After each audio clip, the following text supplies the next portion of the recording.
This is Burke's backyard in France. Now you're just about to see one of the most treasured things in all of horticulture. That is Monet's garden. And it might not surprise you to note that it was built with great determination. But the surprising thing is also it was built amidst a lot of conflict.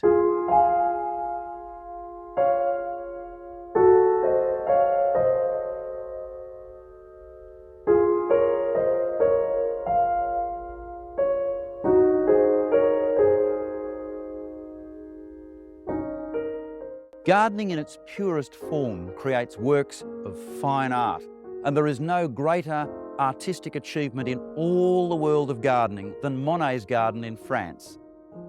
This is the bridge, I suppose, that dominated his paintings, dominates the garden, and dominates the thinking of so many of the great gardeners of the modern era. This is probably the single most copied bridge that has ever been built.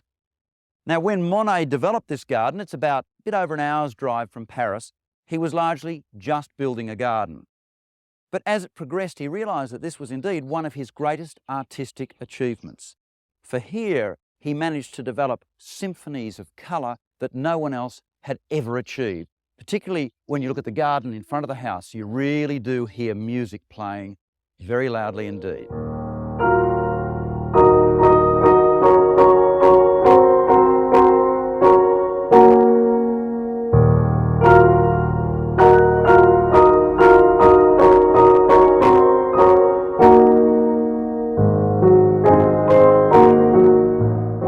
These are the gardens in front of Monet's house. Now, before he bought the place, this was all fruit trees and vegetable gardens and so on.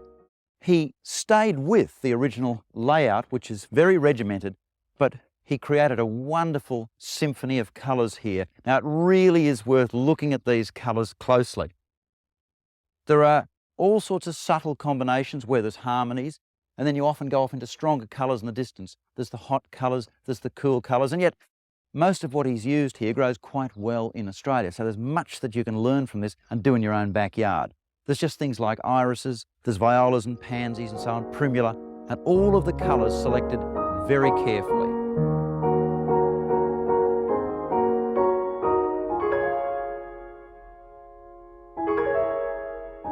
But there's a bitter irony here. You see, Monet was an artist, quite obviously. He was regarded by the locals as something of a bohemian, and he was rather a brusque man to boot, so they really didn't like him. So, when he went out into the fields to paint the haystacks, to spite him, they pulled the haystacks down. When he went off to another area to paint the magnificent poplars, they actually chopped the poplar trees down. And when he sought to construct the magnificent lake, the centrepiece of this garden, the local council opposed him. They did everything they could to stop it, and it was years before he could begin construction. The irony of all this is that the town of Giverny today hardly would survive without the tourist dollars that come from Monet's garden. Indeed, Monet is the best thing that ever happened to them, even though they spat in his eye at every moment when he was alive.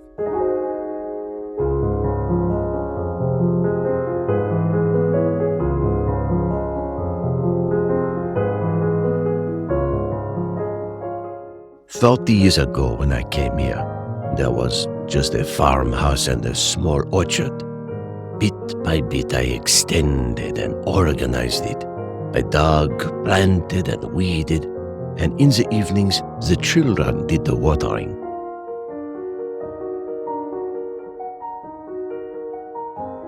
My garden is a slow work, pursued with love, and I don't deny that I'm proud of it.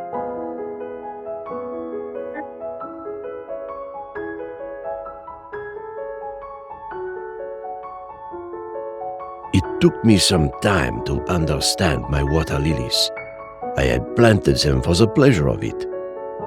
I grew them without thinking of painting them, and then all of a sudden I had the revelation of how magical my pond is. I took my palette. Since then I have had scarcely any other model.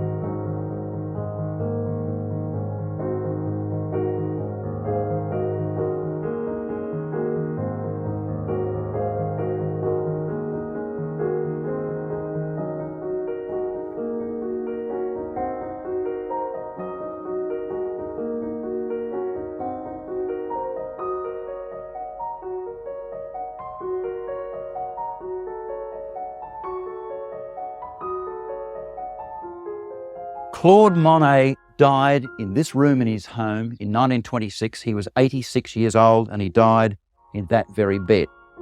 Artistically, of course, he was regarded as the most important of all the Impressionist artists. In fact, he gave the name to that type of art with the painting Impression of Sunrise. Towards the end of his career, his work became increasingly more abstract, and he is now regarded as the father of modern abstract art. Just have a look at the progression as you go through the wonderful series of paintings of that bridge over that pond towards the end of his life.